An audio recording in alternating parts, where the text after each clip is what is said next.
A lonely country road in Louisiana.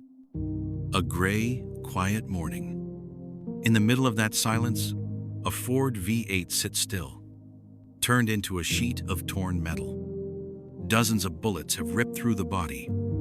The windshield is shattered. The doors are smashed in. Inside, two bodies. A man and a woman, 24 and 23 years old. They are Bonnie Parker and Clyde Barrow. Between 1932 and 1934, they robbed banks, gas stations, and small stores across Texas, Oklahoma, New Mexico, Missouri, and more. Newspapers turned them into legends. Hollywood turned them into icons. But behind the photos, the poses, and the movies, there is mostly sweat, blood, hunger, and a lot of fear. Today, we're going to tear down the legend of Bonnie and Clyde. We're going to look at what really happened in their lives, in their relationship, and in their minds. Not the glamorous version, the profession robber version. Here, we don't teach you how to rob. We explain why some people did. We talk about the psychology of criminals, criminology, the social and historical context behind crime. We break down the profiles of bank robbers, gangs, and high-level offenders. We strip away the myths. We look at how the story really ends. Life on the run, prison, paranoia, death. Everything you hear in this episode comes from real sources. Official reports, encyclopedias, archives, and historical research. This is a documentary-style analysis. It is not encouragement. It is not a tutorial. It is not glorification. They were just two poor young people from Texas. Bonnie Parker was born in 1910, near Rowena, Texas. Her father died when she was a child. Her mother moved the family to a poor part of West Dallas. Wooden shacks, dust, struggle. Bonnie was a good student. She loved poetry and writing. She sometimes dreamed of being an actress or a writer. Clyde Barrow was born in 1909, also into a very poor family. In Dallas, his family lived for a while in a tent under a wagon, on the edge of a working-class, rough neighborhood. Very early, Clyde was drawn to cars, speed, small-time hustles, theft, break-ins, petty crime. Nothing legendary, just a young street delinquent. They met in the early 1930s, in a house in West Dallas. He came to visit a friend. She was in the kitchen, making hot chocolate. Two young people, no money, no clear future, but an instant connection. At that moment, no one imagined that these two would end up full of bullets on a road in Louisiana. Shortly after they met, Clyde was arrested. Burglary, car theft, stealing weapons. The court did not go easy on him. He was sent to Eastham Prison Farm, a brutal Texas prison farm where inmates cut wood and worked the fields. Under the heat and under the guns of guards on horseback. In Eastham, Clyde didn't just do his time. He was beaten, humiliated, and, according to several accounts, sexually assaulted by another inmate. One day, Clyde hit his abuser with a length of metal pipe. The man died. Another inmate, already serving a life sentence, took the blame. Eastham didn't just punish Clyde. It broke him and then rebuilt him into something much more dangerous. To avoid the hardest field work, Clyde had two of his toes amputated. He walked with a limp for the rest of his life. Tragic irony. He was paroled just days after this mutilation. When he got out in February 1932, he was no longer the same young car thief Bonnie had fallen for. He went into prison as a petty criminal. He came out as an enemy of the system. In his mind, justice was no longer a judge. It was an enemy. And prison was no longer a place to avoid. It became a target. Clyde reunited with Bonnie. But this time, it wasn't just romance. There was poverty, rage, and a new taste for violence. The first jobs were small. Gas stations, grocery stores, hardware stores. In April 1932, a burglary went wrong. Bonnie was arrested with other members of the gang. She ended up behind bars. In jail, she wrote poems about crime, about life on the run, about death. She put into words the legend she was already living. She turned their escape into a story. When she was released, she could have gone back to a normal life. She chose Clyde instead. She chose the road, the guns, and the fugitive life. That's when the Barrow gang really formed. Clyde, Bonnie, and, at various times, Buck Barrow, Blanche Barrow, W.D. Jones, Raymond Hamilton, and others. At this point, they were not legends. They were just armed, angry young people taking far more risks than they ever made money. Between 1932 and 1934, the Barrow gang killed at least 12 people, most of them law enforcement officers. Their lifestyle was stealing cars, robbing gas stations, hitting small-town banks, shooting their way out when cornered. During a police raid on one of their hideouts, officers found a stack of photographs, pictures of Bonnie, with a cigar in her mouth, holding a revolver, her foot resting on the bumper of a car. Pictures of Clyde, standing, gun in hand, smiling, playing the gangster. Newspapers jumped on them. In the middle of the Great Depression, people were furious at banks and authorities. The images arrived at the perfect time to build a story. The story of a rebel couple, free, untouchable, making the police look like fools. But behind the pose, there was reality. Officers shot dead in ambushes. Civilians traumatized by robberies. Families grieving. For the public, it looked like a criminal romance. For the families of the victims, it was just a bloodbath. Let's pause and look at their profile. First, social roots.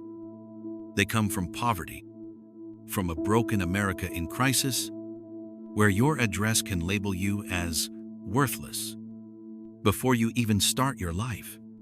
Their relationship is built on a core idea: us against the world. Second, prison trauma. Clyde was broken by prison. Humiliation, violence, rape, mutilation. When you come out of that, you're not thinking about rehabilitation. You're thinking about revenge. Third, couple identity. Bonnie didn't just follow Clyde. She helped write the story of Bonnie and Clyde. Through her poems, through the way she posed for the photos, she helped build a legend. They weren't just Bonnie and Clyde anymore.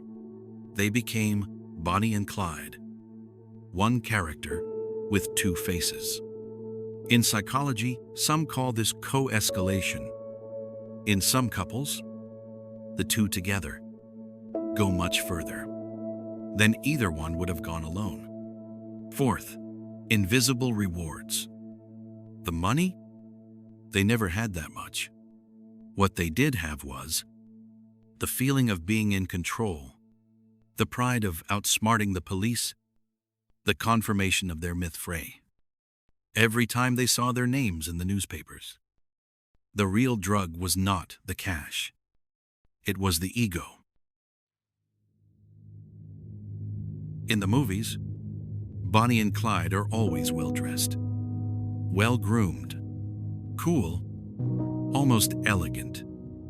In real life, life on the run is something else. In 1933, a car accident sent them into a ditch. The car caught fire. Bonnie's leg was badly burned. For the rest of the chase, she was in constant pain. She often struggled to walk. Sometimes she had to be carried to the car. They slept in their car. They rarely washed. The car smelled like sweat, smoke, cold food, and fear. Their meals, canned food, cheap sandwiches, greasy diner food when they had the money. And over all of that, the constant fear of a patrol appearing out of nowhere, a neighbor recognizing their faces, a burst of gunfire exploding out of the silence. The photos show them, in hats and nice clothes, with a gun and a smile. Reality is a burned leg that never heals. Nights with no sleep, and cops all over the region, talking about your name on the radio. By 1934, law enforcement has had enough. The murders of police officers have made Bonnie and Clyde top priority targets. Texas brings in a former Texas Ranger, Frank Hamer. Hamer is not hypnotized by the legend. He does what people like Bonnie and Clyde hate most. He studies them. He analyzes their movements, their habits, their regular visits to certain families. He realizes their freedom is not as wild as it looks. They are driving in a big, loose circle through a handful of states. On May 23, 1934, in Bienville Parish, Louisiana, Hamer and a group of officers set up an ambush. On a small country road, they have an inside source, Henry Methvin, one of the gang's associates, who has cut a deal to save himself. Early in the morning, Bonnie and Clyde's stolen Ford V8 appears. The officers don't wait. They don't shout a warning. They open fire. Around 130 bullets in less than 20 seconds. Clyde dies instantly, shot in the head. Bonnie is said to have screamed before the bullets tore through her as well. When the shooting stops, the car is riddled with holes. Their bodies are torn apart. Photos of the death car spread across the country. People line up to see Bonnie and Clyde's car. The legend is sealed, but it's sealed over 2 corpses. Bonnie and Clyde have become is less than #0. 5# is greater than movie characters. References in songs, symbols of the rebel couple. But if we strip away the gloss, what's left? A young man destroyed by prison, who no longer believes in anything but revenge and escape. A young woman, bright and creative, drawn as much to him as to the story they are writing together. Robberies that mostly hit small, vulnerable targets. Small businesses, gas stations, ordinary people. A dozen dead, most of them police officers, who also had families. From a forensic and social science perspective, Bonnie and Clyde are not a stylish love story. They are a case study in how poverty and a violent environment feed delinquency, how prison can turn a petty criminal into a walking time bomb, how a couple can pull each other deeper into crime, and how the media can transform criminals into icons. Let's sum up this case. 1. Social origins. Poverty, hard neighborhoods, The Great Depression, an identity of us against the world from the start. 2. Prison creates the monster. Eastham breaks Clyde and points him toward a life of permanent revenge. 3. The couple as amplifier. Alone, Clyde might have been just another robber. With Bonnie, he becomes half of a myth, and the myth pushes them to keep going, even when everything is falling apart. 4. The media fantasy. Photos, newspapers, stories is less than #0. 5# is greater than turn them into stars. But the real details of their lives tell a story of fatigue, pain, and fear. 5. The ending. An ambush. A storm of bullets. 2 bodies in a stolen car. In real life, profession, robber, is not a career plan. It's a straight line to prison, to a destroyed life on the run, or to a violent death you don't control. If you're still here, you're interested in the real face of crime, not the movie version. On Profession, Robber, we'll keep exploring the gray zone between psychology, criminology, and real-world history. We've seen John Dillinger. We've now seen Bonnie Parker and Clyde Barrow. Tell me in the comments who you want on the dissecting table next.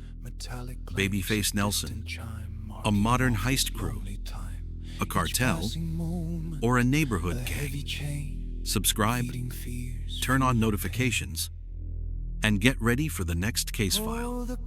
And remember, behind every crime legend, there is always more fear than glory. This was Profession, Robber. See you in the next case.